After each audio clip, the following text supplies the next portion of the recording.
lo que producimos como investigadores o de lo que es nuestra investigación aplicada, porque básicamente lo que hacemos desde nuestras disciplinas proyectuales es eso.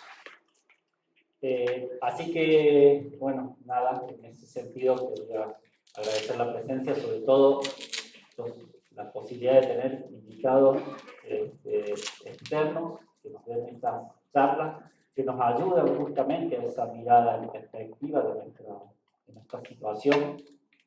Y paralelamente, las mesas de trabajo seguramente serán espacios de mucho interés en esta oportunidad, pensando no solo usarlas como espacios para exponer lo que producimos, suele ser así, venimos, exponemos lo que cada uno está produciendo, lo ponemos en conocimiento y de ahí nos quedamos. Posiblemente el desafío sea esta vez dar un pasito más allá, entrar en debate, ponernos en crisis para ver esa perspectiva que estamos buscando. Así que en ese sentido creo auguro una buena jornada de trabajo con fortaleza en esta línea. Nuevamente agradezco a los invitados que tenemos, conferencistas, al equipo de organización de las jornadas, excelente trabajo. Y bueno, nada más, a todos ustedes por estar aquí. Muchas gracias.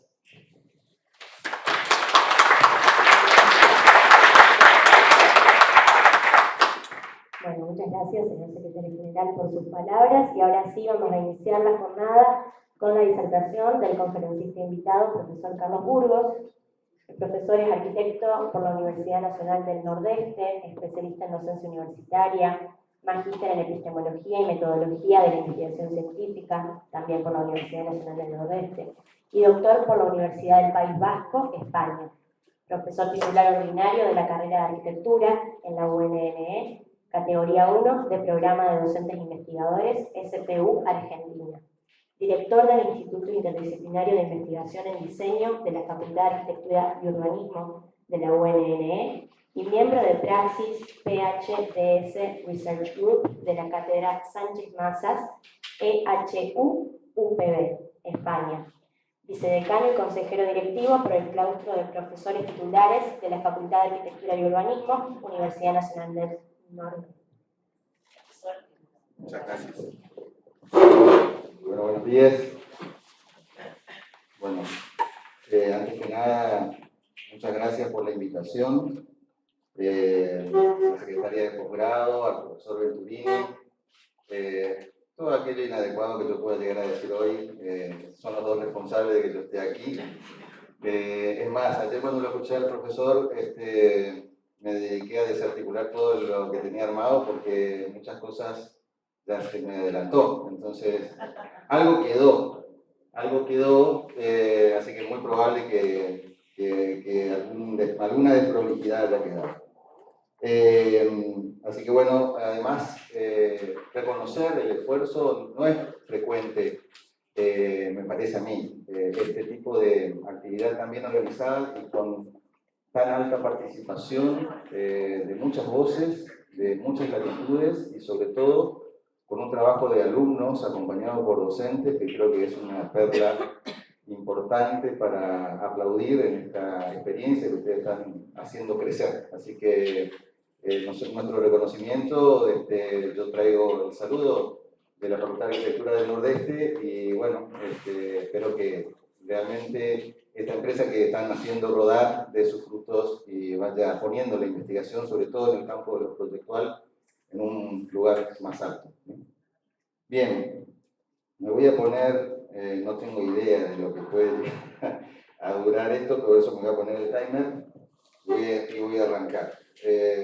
Anoche, bueno, dejó de funcionar mi puntero y me voy a tener que manejar desde aquí. Bueno, la idea era un poco plantear una perspectiva de esto de investigación y diseño. Yo no voy a entrar en la discusión sobre la epistemología de la palabra diseño y proyecto, ¿sí? Para mí los voy a usar hoy como sinónimos, ¿sí? Aunque sé que reconozco que hay toda una discusión alrededor de esa cuestión, ¿no? Lo que voy a intentar es plantear una perspectiva constructivista, quizás al final de la charla se entienda por qué, sobre la relación entre estos dos campos, ¿no? Bueno, me voy a sentar así puedo yo también observar y no estoy tan inclinado. Los objetivos son un poco amplios, ¿no? Desafiantes, pero me gustaría aportar algunos elementos para vincular esta actividad de diseño con la actividad de investigación y ver qué tiene que ver esto con la acción científica, ¿no? Con la actividad científica, con el conocimiento científico. Y ver si podemos proponer algunas estrategias para trabajar en este sentido. Bueno, ahí hay una imagen de un texto muy interesante sobre de qué manera el diseño está revolucionando el mundo hoy, ¿no? Y yo lo ponía en perspectiva, y acá podríamos ayer algo salió de la evolución de lo que fue el diseño y la teoría sobre el diseño, que tiene un poco más de 100 años, cómo ha ido cambiando a través del tiempo. En algún momento estaba muy vinculado con la estética, con el vender, ¿no? Con posicionar un producto. En este momento está vinculado con la transformación del mundo. Siempre lo estuvo, pero en este momento creo que hay un énfasis en la consideración estratégica que tiene el diseño para nuestra cultura, ¿no? Para nuestro mundo. Por eso es esa imagen, no voy a entrar ahora a describir, pero es muy interesante la historia de ese proyecto que llevó a esas mujeres a una posibilidad, a una calidad de vida superlativa, ¿no? Y ahí entonces está marcado la idea de que a través del diseño nosotros no solamente creamos artefactos, objetos, sino también transformamos valores, formas de vida, cambiamos las maneras de adaptarnos al mundo, ¿no? Y alteramos nuestras concepciones sobre él. Bueno, yo voy a presentar aquí en el primer segmento una concepción de ciencia para ver si nos podemos acercar a ella. Yo creo que históricamente nos hemos mantenido con una idea de ciencia, creo que popperiana, ¿sí? Una idea de ciencia del principio del siglo XX y con una mala lectura de lo que se llamó la concepción heredada de la filosofía de la ciencia, ¿no? Que la ciencia es objetiva y dice cómo es la realidad de ella, y aborda los problemas que están allá afuera.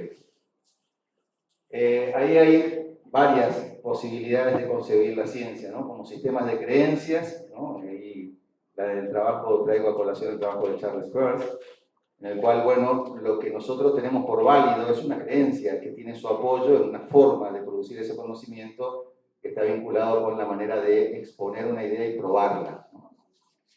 También es una forma de pensar y de investigar sobre el mundo.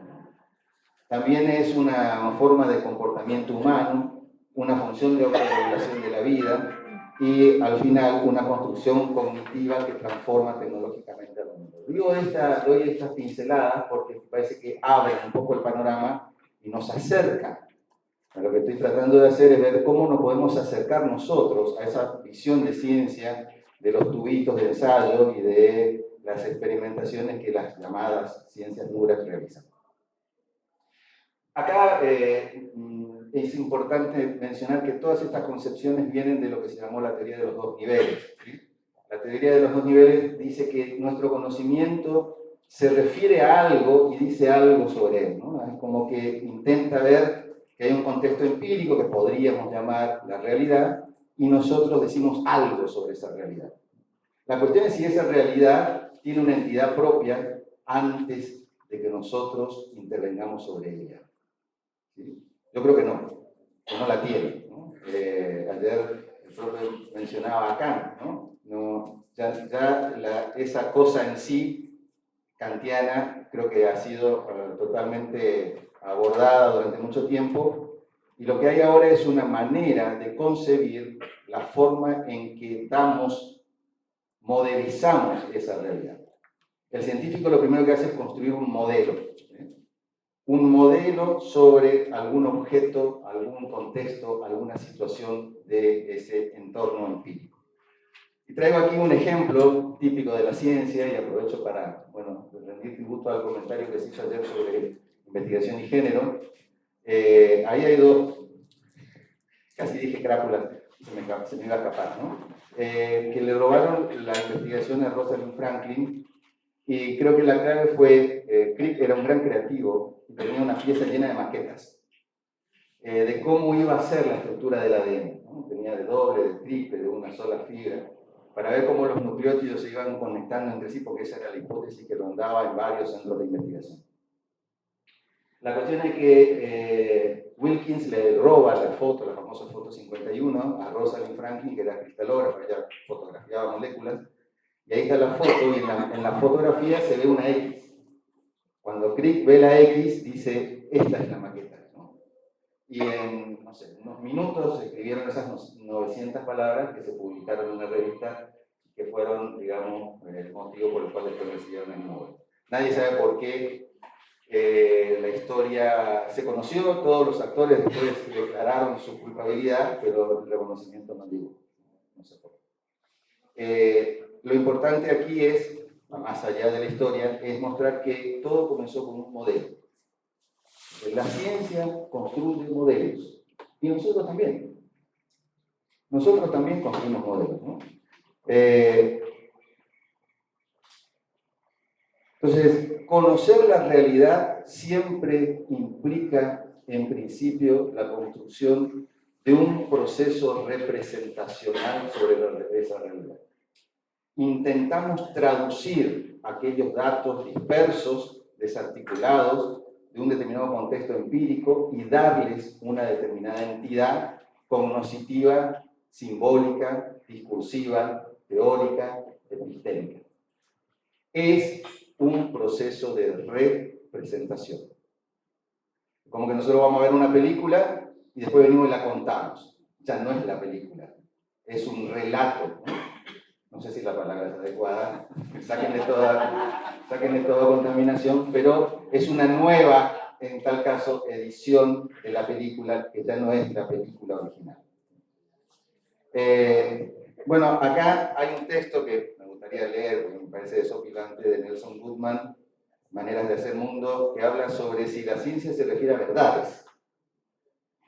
La verdad, lejos de ser una ama solemne y severa, es una sirvienta, dócil y obediente. Se engaña aquel científico que se concibe a sí mismo dedicado por entero al único propósito de buscar la verdad, pues de hecho él no se preocupa de aquellas verdades triviales que podría estar gruñendo por tiempo indefinido, sino que por el contrario, su trabajo se centra más bien en aquellos otros resultados polifacéticos. Él busca generalizaciones significativas, busca simplicidad, busca sistema. El científico busca una configuración con sentido, pero la construye él. La configuración con sentido la construye él. Él arma el modelo, ¿sí? Él define las estructuras que va a tener esa realidad y sobre esa estructura refiere sus teorías. El científico dicta tanto las teorías como las descubre y diseña él mismo los modelos que propone tanto como dice discernirlos. Si, como hemos visto, los mundos se hacen en igual medida en que se encuentran, el conocimiento podrá entenderse también como un rehacer y no solo como un referir. Todos los procesos de construcción de mundos que hemos señalado forman parte del conocimiento.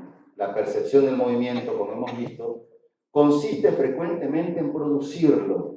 Es decir, el conocimiento de aquello que me interesa conocer se activa cuando yo intervengo sobre él. El conocimiento científico, diría Ladrier, es un conocimiento operatorio. Yo tengo que hacer algo que produzca alguna consecuencia en el mundo para poder establecer reglas de regularidad y estrategias de configuración, ¿sí?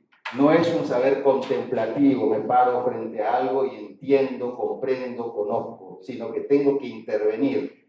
Y esa intervención a veces es solamente cognitiva en el sentido de hablar sobre alguna cuestión. Y finalmente dice, el reconocimiento de modelos y de pautas depende en gran medida de cómo se inventan y se impongan. Comprensión y creación van de la mano. Me parece que esta es una visión del conocimiento científico bastante actual, que echa por tierra todas estas consideraciones arcaicas que nos ataban a un modelo científico de respeto, casi de un realismo epistémico o un realismo ontológico que daba a ese entorno real un estatus, digamos, de independencia de los sujetos. Ya no hay nada independiente de los sujetos. Acá hay otra idea, y con esto voy teniendo las lecturas, de un científico que se llama Marguenot, que dice, observamos un cuerpo que cae, o muchos cuerpos que caen, y tomamos entonces el cuerpo típico bajo custodia mental y lo equipamos con las propiedades abstractas de la ley de gravitación. Ya no es el cuerpo originariamente percibido, porque le hemos añadido propiedades que ni son inmediatamente evidentes ni empíricamente necesarias. Hablamos del mundo a partir de nuestras teorías. Hablamos con nuestras categorías, ¿sí? Con unas categorías que ya hemos inventado, ¿no? Las categorías de tiempo y espacio no son propiamente de los objetos, son nuestras. Si existe alguna duda de que estas propiedades son arbitrarias, en algún sentido, solo necesitamos recordar que existe una teoría física alternativa, igual o incluso más exitosa, la de relatividad general, que ascribe a los cuerpos típicos la capacidad de influir en la métrica del espacio. Es decir, con propiedades completamente diferentes. O sea, tenemos dos maneras de caracterizar el mismo hecho, ¿sí? O en tal caso, serían hechos distintos de acuerdo con el cristal y la perspectiva con que se lo miren. Esto desarma, me parece a mí, o desarticula una concepción que separa nítidamente la ciencia y el diseño. Yo he transitado algunas experiencias de intentar encontrar espacios comunes. Y si bien es cierto que uno dice, bueno, pero son cosas distintas. Sí y no. ¿Sí? En la superficie, en los productos, son muy diferentes quizás, pero en los procesos son muy parecidos. Acá me pareció interesante mencionar que, claro, es parecido cuando nosotros logramos convertirnos en un sujeto epistémico que busca indagar y no dar ya nada por naturalizado. ¿Sí? Si el diseñador es un sujeto epistémico, un sujeto explorador, un sujeto que no da nada por válido o por naturalizado, puede ser que detecte nuevas configuraciones. No de los objetos, sino de las relaciones conceptuales entre los objetos. No se trata acá de encontrar regularidades empíricas por sí mismas, sino de encontrar regularidades en nuestras propias estructuras conceptuales y lógicas sobre los objetos. Y yo creo que ahí el diseño tiene mucho que decir. Y ahora quizás diga algo más de por qué. Bueno, históricamente, si uno revisa los últimos desde el año 80, hasta el 80 hubo como hasta los 70, podría ser en todo el siglo XX, hubo como un intercambio amoroso entre la ciencia y el diseño, ¿no? Crítico en algunos casos, no muy feliz en otros, ¿sí? Recuerdo, por ejemplo, todo el movimiento de los grandes métodos y demás, ¿no? Que no terminó bien, pero que abrió una puerta que está abierta y que no muchos pasan por ella, no sé por qué. Y a partir de los 80 se buscó como reafirmar una identidad disciplinar de lo proyectual. Y eso a costa de separarnos de nuestros primos, ¿sí? Nuestra prima, la ciencia. Ya sea por la actividad, por los métodos, por los problemas, y se empezaron a establecer una cierta cantidad de precisiones que intentaban decir, no, la ciencia actúa sobre cómo la realidad es, y nosotros cómo la realidad podría ser, ¿no? Ellos describen y conocen, y nosotros creamos y transformamos e innovamos. Bueno, ese era el gráfico que muestra un poco un estudio sobre los procesos de coevolución entre estos dos campos, ¿no? Pero me interesa marcar estas expresiones, ¿no? La ciencia es analítica, el diseño es constructivo. La lógica de la ciencia se interesa por las formas abstractas, ¿sí? Y por las formas existentes, y el diseño sobre lo nuevo, ¿no? Lo que todavía está por venir. Mentira. La ciencia implica también crear cosas nuevas. No sé si ustedes, bueno, habrán leído no hace mucho lo del bosón de Higgs, la mal llamada partícula de Dios, que esperó 50 años para poder mostrar que era verdad, ¿no? Por el trabajo que se hizo ahí en Francia con el colisionador de hadrones, ¿no? 50 años esperó de desarrollo científico y tecnológico para mostrar su viabilidad. Era un invento, era una creación. Ustedes dirán, bueno, pero no es poesía. No es tan poesía, porque los científicos son personas que tienen un conocimiento de las tramas que están detrás de los fenómenos superlativos. Y los diseñadores también, ¿no? Aunque a veces no lo expongan así. Bien, entonces, algunas ideas que deberían quedar ahí como disparadores. La condición representacional del conocimiento, es decir, un conocimiento que se construye a través de representaciones, modelos de la realidad, tal cual como lo hacemos nosotros. Una condición de que ese conocimiento funciona o aparece o actúa en el acto de la práctica misma. O sea, no es posible desarrollar ningún saber, ninguna aproximación sobre la realidad que no implique un proceso praxeológico. El diseñador y el científico descubren, avanzan, proponen en la propia práctica y nada antes que ella, ¿no? Y una condición tecnológica en que ambos campos producen procesos de transformación del mundo. No solamente en nuestro caso por la irrupción de nuevas entidades físicas, objetos, materiales o modificaciones en el entorno ambiental, sino también porque alteramos formas de percibir, formas de conocer, valores, maneras de adaptarnos al mundo tal cual como la imagen que presenté al principio. Bien, punto 2. Voy medio rápido, pero porque no sé cuánto va a entrar, ¿no? Pero díganme si más o menos estamos en la misma frecuencia, ¿sí? Bien. Bueno, ¿el diseño qué es? Bueno, yo escuché muchas cosas desde hace mucho tiempo y hay una línea de pensamiento muy fuerte sobre el expertise. E incluso, no me acuerdo ahora el arquitecto, lo iba a mandar al frente, pero me lo olvidé, que habla de zapatero a tus zapatos. Yo, comparar una actividad del arquitecto, del diseñador en general, con la de un zapatero, me parece, el zapatero, bueno, no es que esté diciendo nada en contra del zapatero, pero es como si hay una actividad repetitiva y rutinaria y, digamos, que está desprovista de grandes incertidumbres, es la del zapatero, a menos que las tachuelas ya vengan con algún tipo de cabeza diferente, ¿sí? Y entonces yo creo que el cercenamiento de nuestras dimensiones cognitivos y disciplinares hace que tengamos una visión sobre la disciplina que impacta en la profesión, en la investigación y en la formación. ¿Sí?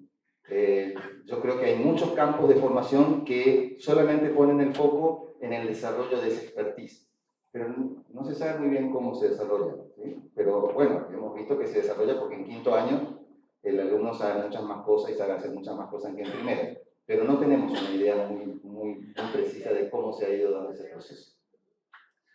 Bueno, entonces dentro de lo que son las disciplinas proyectuales, por eso me parece la palabra diseño o design, que es una palabra más inclusiva, ¿sí? Es que yo me vuelco más por ese término, por el de proyecto. El de proyecto me sigue pareciendo más restrictivo, ¿no? Y aquí tomo una idea de un autor que se llama Bisset, que habla de el diseño es uno, pero que se expresa en diferentes formas. Y aquí, bueno, como que me quiero posicionar en el tronco de ese árbol, donde están los fundamentos de la actividad proyectual y que alimentan a distintas expresiones. Ahí en las ramas podemos poner muchas más, ¿no? Todas las que a ustedes se le ocurran que están vinculadas con las actividades de diseño. Ese fundamento tiene que ver con esta doble condición de ser una actividad cognitivo-representacional y también tecnológica o constructiva. Históricamente, la representación y la intervención fueron caminos opuestos, ¿no?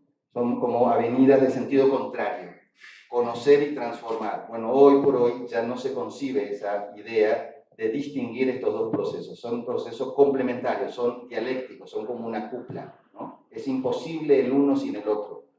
Lo que puede pasar es que yo invisibilice alguno, que creo que es lo que nos pasa a nosotros. Nosotros estamos muy centrados en atender a los productos que emergen del proceso y a desatender un poco a los procesos que generan esos productos, ¿sí? Entonces me parece que esta puede llegar a ser una clave en atender mejor, sacar a la superficie cuáles son los procesos constitutivos, cómo se manifiestan, de qué dependen y en tal caso cómo se vinculan con la calidad de los productos. Bueno, hay dos definiciones que a mí me interesa traer solamente para señalar un par de aspectos, ¿no? Esta que es por lejos la definición más mencionada en toda la publicación habida y por haber, con no sé cuántos millones de citas de Herbert Simon, un economista, ¿sí? Que nos dice a nosotros los diseñadores lo que dice. Bueno, ampliamente conocida por todos ustedes, pero que a mí... Ay, perdón, se me pasó... que lo que pone el énfasis en la cuestión de la transformación y en esto de crear cursos de acción. ¿Sí? ¿Cuáles son los cursos de acción? ¿Cómo se constituyen esos cursos de acción para producir el cambio y la transformación?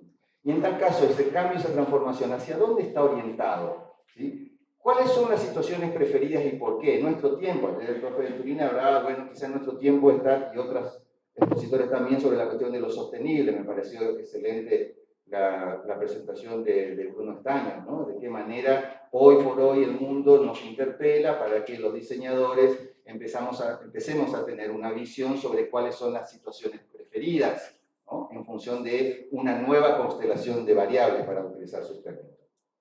Por el otro lado, bueno, aquí sí ya hay un profesional de nuestro campo que a mí me parece que pone el énfasis en la otra cuestión, que es, sí, considera toda la primera parte, igual que Simon, crear, resolver problemas, crear otros nuevos, pero además, para hacer esto, dice, los diseñadores deben saber cómo funcionan las cosas y por qué.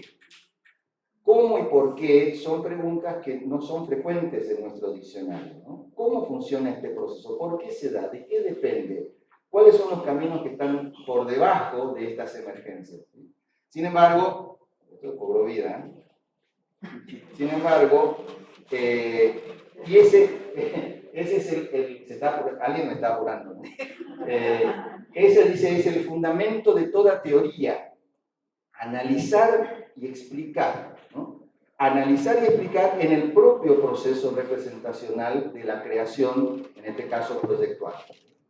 Ese analizar y explicar, bueno, ahí tiene que ver con la manera en que estos procesos generan estas transformaciones cognitivas, semióticas, vitales, ¿no? Cómo modificamos nosotros ese mundo, ¿sí? Por eso traje ahí a colación de nuevo la imagen del inicio y un pequeño ejemplo de qué manera nosotros los diseñadores podemos alterar esa forma de vincularnos con el mundo. En definitiva, la ciencia intenta contribuir como disciplina representacional a mejorar nuestras condiciones de vida y a alentar esa función de autorregulación de la vida en adaptación con el entorno construido, ¿no? Eso es lo que intenta hacer, y nosotros también.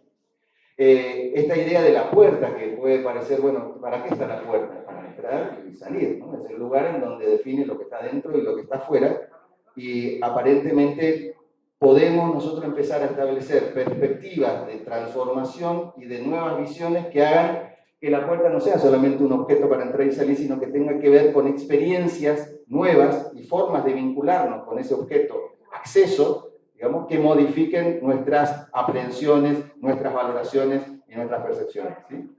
Entonces aparecen estas cosas que dicen, bueno, pero eso es una puerta, eso es, ¿por qué no puede ser solamente una disposición por la que yo pueda vincularme con el exterior y dividir lo que es privado de lo que es público, ¿sí? Aquí hay otra puerta y aquí hay otra puerta, todos seguramente las conocen, habrán pasado por ahí muchos de ustedes, ¿sí? Eso sigue siendo una puerta, ¿sí? Entonces, semióticamente nos han alterado nuestra manera de entender el concepto puerta, ¿sí? Y ese concepto puerta es un concepto que se ha extendido a un entorno artificial, material. El concepto como conocimiento ya no está solamente en la mente o en un libro, sino que está extendido en el mundo. Y eso es un punto que me parece interesante y que lo voy a volver a retomar, pero que lo anticipo ahora. Un conocimiento empotrado en un entorno material. Ese conocimiento empotrado no siempre es motivo de investigación de los diseñadores. ¿Cómo llegó ahí? ¿Qué características tienen? ¿Y cómo impactan en el desarrollo de la cultura? Bueno, me afané una de las imágenes de Bruno de ayer.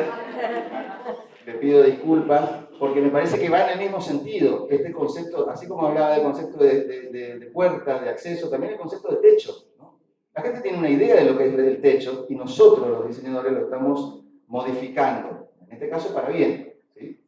Entonces, nadie, digamos, de la calle hubiera pensado que un techo podría tener esa configuración. Es una nueva configuración, una nueva organización de elementos y relaciones entre los elementos que forma parte ahora de nuestra cultura, ¿sí? No es eso un saber, ¿No eso es un conocimiento empotrado en ese objeto? ¿Por qué ese conocimiento no puede ser validado como conocimiento científico? ¿Por qué no? Si los otros sí, ¿y este por qué no? Si tiene la misma expectativa, tiene las mismas motivaciones, tiene la misma configuración metodológica y tiene los mismos impactos. ¿Por qué somos nosotros la cenicienta de nuestras orgullosas hermanastras científicas? Bien, algunas claves. Lo primero es el giro, bueno, en esto tomo otro que no es diseñador, que es Donald John, también muy conocido por todos ustedes, creo que ha felizmente invadido muchos escenarios de proyecto y diseño. Él trabajaba fundamentalmente sobre cómo se toman las decisiones y veía que en algunos escenarios complejos, signados por la incertidumbre, palabra clave para nuestra profesión, había que tomar decisiones que tengan algún anclaje racional. ¿Cómo se tomaban las decisiones? Bueno, en ese caso, él hablaba de que una dimensión central para tomar decisiones en contextos de incertidumbre era la actitud reflexiva, la conversación reflexiva con la evolución de mis propias elaboraciones previas, ¿no? Con todas aquellas cuestiones que empezaban a formar parte de la mesa de trabajo. Personas, procesos, objetos, relaciones, discursos. Yo tengo ahora que transformar eso en objeto de mi investigación consciente, lo tengo que sacar a la superficie. Eso es un proceso reflexivo, ¿no? Y ahí marco el hecho de que, bueno, de esta manera el diseño puede ayudarnos a construir ese conocimiento, ¿no? A partir de una actitud reflexiva. ¿Qué es una actitud reflexiva? Es una actitud consciente de tematización de estas cuestiones. Quizás estas cuestiones no sean habitualmente tematizadas en nuestros proyectos de investigación, en nuestros procesos de investigación, ¿sí? Creo que tenemos, también se mencionó ayer, una inclinación por tematizar objetos más materializados, ¿sí? Más de doble dimensión, ¿sí? Interfaces, configuraciones, estructuras lógicas y procesos de razonamiento son ya más para el calambre mental que para nuestra inclinación.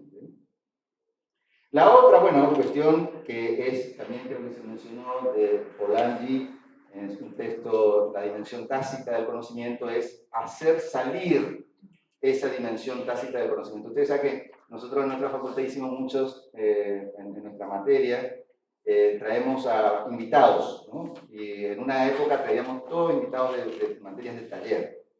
Y bueno, discutíamos, y nosotros proponíamos nuestra postura, ellos proponían la suya, y en un momento determinado hablamos sobre los métodos. Mejor dicho, preguntamos qué es lo que realmente el alumno se lleva cuando se va de la facultad, porque antes de irse transita, por ejemplo, 20 temas. Pero a él le puede tocar cualquiera de 1500 temas. ¿Y cómo es que sabe hacer cosas por las cuales no fueron temas de su aprendizaje en los talleres de esos 6 años? Entonces, bueno, ¿qué hay? Bueno, algo que un brasileño que se llamaba Elvan Silva hablaba del aparato cognitivo esencial, ¿no? Decía que todo arquitecto tiene un aparato cognitivo esencial. Nadie le metió después el dedo a ese concepto, pero es inspirador, ¿no? Porque hay algo ahí que no sabemos bien qué es, pero que él se lo lleva. Y los profesores de taller nuestros dijeron, bueno, eso es el método, ¿no? Entonces nos preguntamos, bueno, ¿el método qué es? Bueno, volvimos otra vez al oscurantismo durante un montón de tiempo, porque parece que son cuestiones que no nos interesa reflotar. Sobre todo esta cuestión del método, que ha caído en desgracia, y se lo considera como un concepto trivial, que no sirve para nada, porque en realidad no hay un método para diseñar. En realidad lo que no sirve para nada es esa concepción de método, que hace como tiene como una lógica prescriptivista, que el método significa establecer todo de antemano qué es lo que va a ocurrir. No sé dónde salió, ¿no? Y de alguna manera se instaló, y alguien, un profesional que viene a poner sobre sus obras, dice, usted usa el método, y se asusta como diciendo que alguien lo atacó, como que él tiene un método, como si estuviese en la escuela, ¿no? Y entonces yo creo que ese es un punto también importante para volver a activar nuestra indagación y a sacar a la superficie ese conocimiento que todavía se mantiene oculto. Bien. Investigación proyectual. Bueno, acá estaríamos como entrando en tema y ya me quedan 15 minutos. ¿Me queda menos? Ah, Voy a protestar. ¿Hay algún gremio aquí de conferencistas invitados? Bueno, lo que voy a comentar, bueno, que este concepto de investigación proyectual, ahí hablábamos recién con Cecilia Marengo de nuestro amigo Jorge Sarkis, él dice que él acuñó el concepto de investigación proyectual y nadie puede hablar de investigación proyectual sin que él lo sepa, ¿no? Pero en realidad fue el papá de Eero Saarinen, Eliel Saarinen, quien en el año 1943 introdujo en este libro La ciudad, muy interesante este texto. Creo que fue una de las primeras veces hasta donde hemos seguido la huella, la expresión de investigación en diseño, ¿sí? Que yo lo traduzco como investigación proyectual, ¿sí? Hay muchísimo en el mundo actualmente en esta perspectiva transdisciplinaria del diseño y su vinculación con la investigación, en muchos campos. Ahí solamente hay una muestra de revistas de la más variada índole y procedencia que tienen artículos de investigación proyectual, ¿sí? Hay temas que se mantienen, solamente esto como una muestra para... hace mucho que no lo actualizo, ¿sí? Si me tomase el trabajo y me dedicara un par de días a hurgar de vuelta en las bases de datos, me encontraría con un montón de artículos, pero hay de todo tipo. Fíjense, ese se plantea que es un oxímoron hablar de diseño y de investigación en la misma frase, ¿no? O sea, hay detractores y hay defensores, ¿no?, de este campo, pero es amplísimo y ha reemplazado casi este criterio de investigación al de metodología. Bueno, no es mi intención de desarrollar estos temas, pero simplemente mostrar de que existe, el bicho existe, ¿sí? No camina mucho por nuestras latitudes, pero existe este enfoque transdisciplinar de vincular investigación y ciencia. ¿Cuáles son los caminos más establecidos de investigación proyectual? En estos tres campos, ayer el propio Venturini lo mencionaba a Margolin, en cuanto a sobre los sujetos, sobre los métodos y sobre los artefactos o sobre los productos, ¿sí? Son como tres grandes territorios de investigación que no es propio de Margolin, pero que él lo tradujo al castellano, ¿sí? Y esto también lo mencionaba ayer el profe sobre...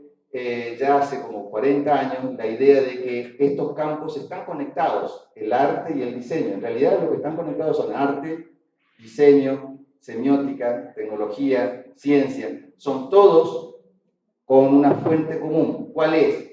Que son actividades representacionales. Reconstruyen una visión de mundo que no estaba previamente. Fíjense, sino el arte, ¿no? El arte que produce un choque para poder volver a ponernos en contacto con algo de la realidad, ¿sí? Y que nos hace pensar distinto o desde otro lugar esa expresión que parece en un principio como natural. Entonces, volviendo y reforzando lo que él decía, creo que esta es otra de las pistas, ¿no? Centrarnos en la investigación del proceso, del momento en que a través de nuestras decisiones y nuestras actividades proyectuales construimos, generamos cambios, generamos nuevas configuraciones que impactan en el mundo y generamos nuevos conocimientos. Que no es muy común porque esas actividades son automáticas, son parte del expertise. El expertise es muy bueno, no estoy en contra de él, pero además, si solamente nos centramos en él, obturamos las posibilidades de visualizar esos otros procesos que lo alimentan y que están a la base. Bien, solamente entonces para mostrar en una figurita, como decía el profesor, esto de que la acción práctica está en un campo y la acción reflexiva como que está en otro nivel, ¿sí? Que necesitamos hacer engordar esa flecha anaranjada para poder construir teorías sobre este proceso que está todavía oculto, ¿sí? Que actúa, que funciona, que se desarrolla y que está ahí, pero que sabemos poco en realidad. Y lo que sabemos es viejo, son momias, y cada vez que uno quiere salir a decir algo de eso, entonces lo tildan a uno como de, sí, bueno, gracias, ¿no? Bien, entonces, lo que quiero hacer ahora es mostrar que hay una concepción sobre investigar que no es muy indagada, ¿no? Generalmente investigar es construir conocimiento, buscar información, pero acá voy a traer la idea de dos autores, uno de Archer, que ya hace mucho tiempo, en el 79, decía que la metodología de diseño se había transformado en investigación en diseño, ¿no? Que el proceso metodológico había ahora mutado hacia el proceso de investigación. Y este esquema que él muestra me parece interesante en el sentido de que da cuenta de cómo se da la relación entre problemas y soluciones. Nosotros tenemos la tendencia a pensar de que todos los problemas están ahí al principio, uno los aborda y busca soluciones que respondan a esos problemas desde un punto de vista creativo, caja negra, salto creativo, etc. Lo que plantea Archer en ese texto, que yo no lo he visto después desarrollado, es que el problema no es la distancia entre la situación inicial y la final, sino la manera en que el diseñador construye una coherencia, muestra la coherencia entre las condiciones iniciales y sus ideas. O sea, la solución no es un objeto, es una relación de coherencia. ¿Vieron cuando vienen los grandes diseñadores y dicen, bueno, a ver, ¿por qué este ejemplo es válido, es de calidad? Y bueno, a ver, ¿qué hicimos nosotros con la cuestión del área antigua de la ciudad? Bueno, lo que hicimos fue establecer un recorrido, o sea, lo que está haciendo es mostrando que su propuesta es coherente con las condiciones de las expectativas o las restricciones que tuvo, ¿no? Entonces, la solución pasa por la articulación entre estos dos campos y se condicionan mutuamente, ¿no? La propuesta termina por redefinir las situaciones iniciales y las situaciones iniciales condicionan de manera fuerte la propuesta. Es un territorio de co-constitución, en tal caso, de un contexto, llamémosle empírico, y un contexto, llamémosle simbólico. Bien. Entonces, lo que quería plantear dentro de este campo es el concepto de John Dewey, de un libro viejo también. Yo soy bastante... me han criticado, che, ¿no hay algo más nuevo acá, latinoamericano, ¿no? Sí. Lo que pasa es que a mí me han gustado estas señales y me he parado en ellas. No quiere decir que no haya otras, ¿no? Y las referencias a algunos autores de otras latitudes no quiere decir que no haya referencia a otros locales, ¿no? En tal caso, al que le guste más los locales, que lo haga él. Sin embargo, yo he encontrado aquí como puntas para después avanzar sobre otras dimensiones de mayor desarrollo. Como he sido cuestionado sobre la traducción de Inquire, muestro que la traducción nueva del texto de lógica lo traduce como investigación. Para Dewey, la investigación es un proceso de determinación. ¿Determinación de qué? De algo que está confuso, desarticulado, en principio, y yo logro establecer cuáles son sus componentes y sus relaciones para mostrar una totalidad unificada. Díganme si el proceso de diseño en un inicio no está todo desarticulado, ni siquiera está todo explícito, no sabemos de qué depende y qué va a formar parte de esa nueva propuesta. Sin embargo, al final, la propuesta tiene una expectativa holística, ¿no? De funcionar como un todo y no como un agregado o una composición de partes. En una situación de intervención donde todavía no sé nada y tengo que hacer un diagnóstico, ese diagnóstico es un proceso de relacionamiento y de jerarquización de componentes que nos muestran un sistema que funciona vivo y que todo está relacionado con todo, ¿no? Entonces, la investigación es un proceso de determinación. Esa confusión o esa indeterminación o ese desconocimiento sobre las condiciones iniciales logran articularse en un sentido final a través de un proceso que tenemos todos los seres humanos de poder determinar y asignar significado a un entramado de elementos y relaciones. Eso es determinar. Y yo creo que todos lo hacemos. Y si esto alimenta tanto la lógica de la investigación científica como la lógica de la investigación proyectual, tenemos aquí un campo común, ¿sí?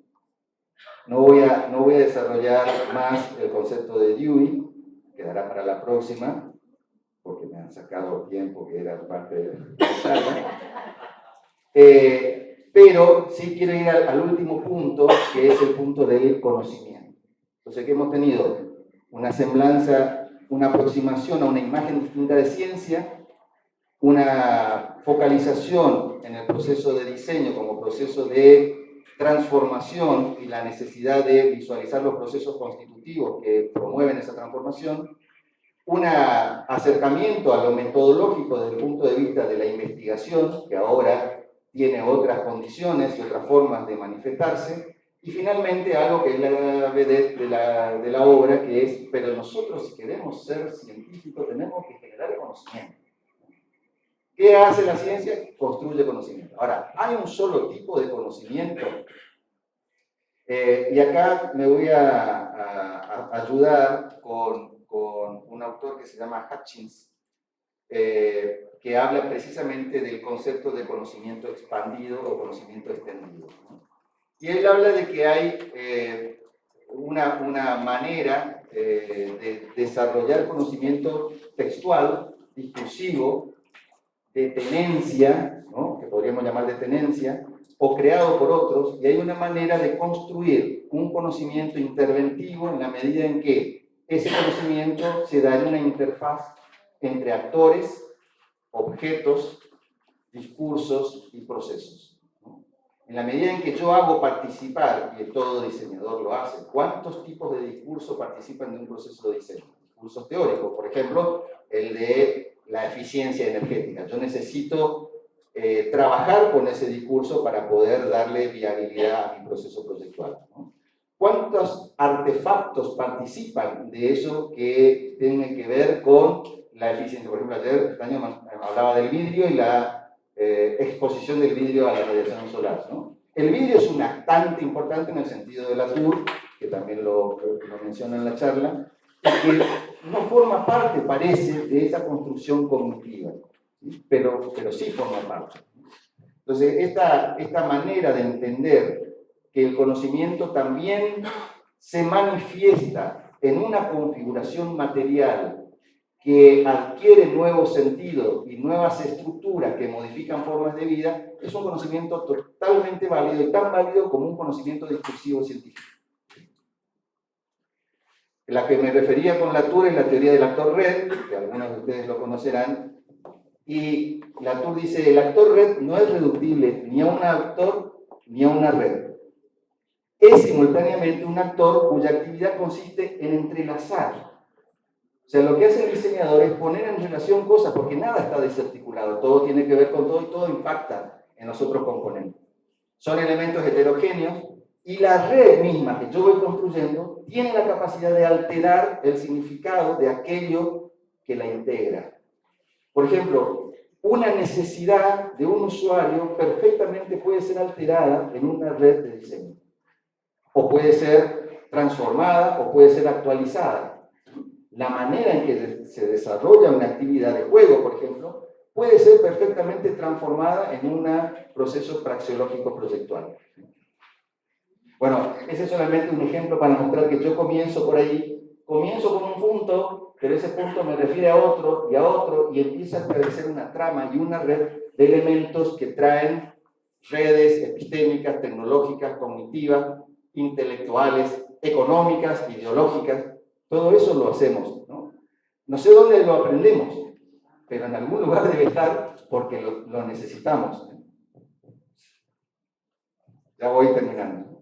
Bueno, y hay un autor que se llama Pickering que habla del rodillo de la práctica. Él pone esta metáfora para hacer ver de que entre los dos rodillos que estrujaban la ropa, de los viejos lavarropas, ¿sí? Es como que por ahí se termina de configurar el conocimiento, o sea, la toalla seca, digamos, sería como el conocimiento. Y los dos rodillos son los dos grandes campos de la teoría de los dos niveles, lo empírico y lo simbólico.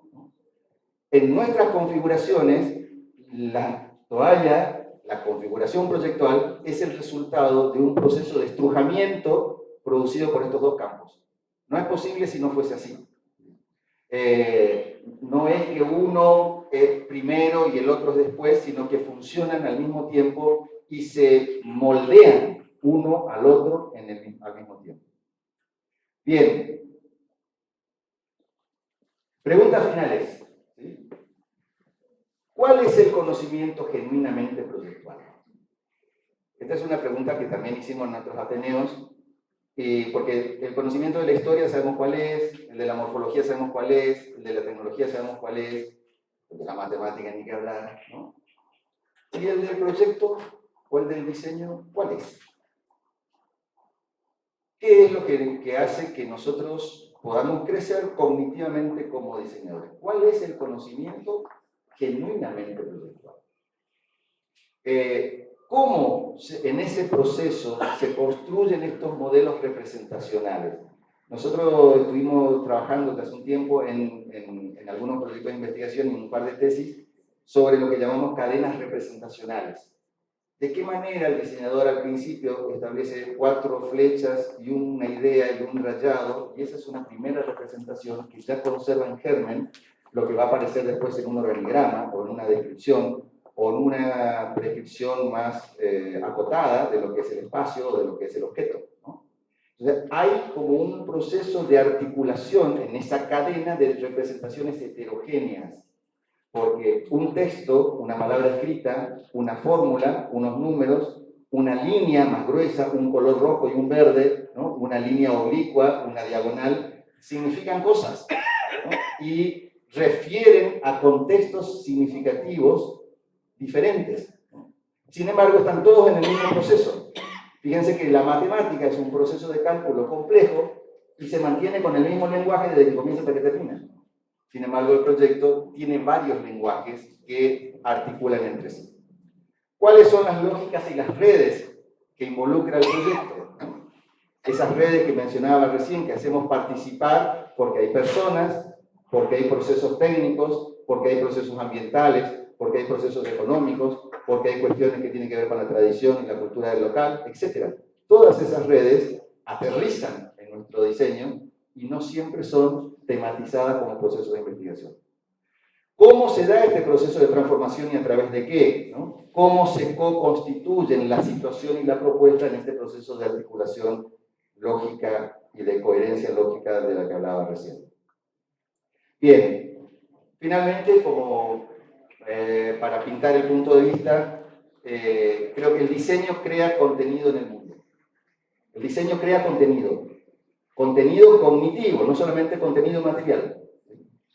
Indagar en ese contenido es un tema todavía pendiente, ¿no? Y de qué manera ese proceso, para ya no llamarle metodológico y decirle praxeológico, altera indistintamente estos dos campos, el campo empírico y el campo simbólico. Bien, con eso me despido. Muchas gracias.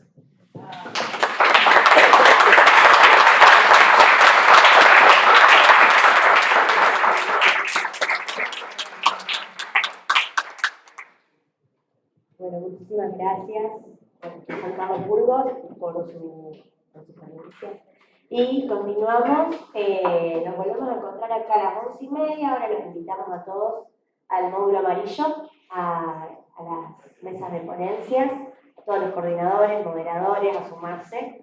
Les pedimos hacerlo a la brevedad para poder aprovechar el tiempo. Ahí también tenemos el coffee break, así que eso. Nos volvemos a encontrar acá a las 11:30 para participar del diálogo entre representantes de la UNC, el Ministerio de Ciencia y Tecnología, ANSET y los Institutos de Investigación. Gracias.